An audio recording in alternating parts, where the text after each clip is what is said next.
Hey guys, good morning. Today we are going to Tacloban and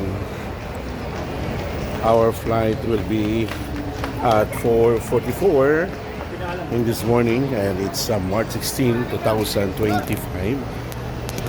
And let's see, kasi naka-comfort class ho tayo or nasa VIP ho ang ating ticket. Ayan po.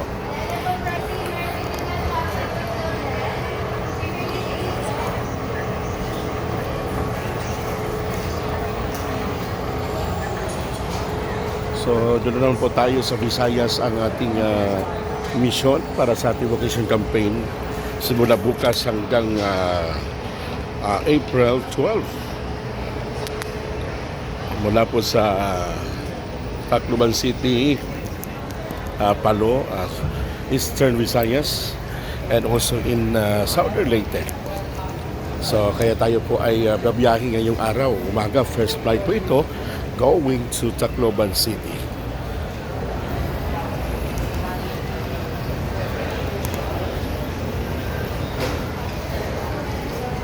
Kung napapansin natin, ang dami pong ngayong mga pasahero na kung saan ay first flight or madaling araw pa lang, no? Talagang medyo first time ko itong naranasan na napaka-crowded ang Terminal 2 domestic airport.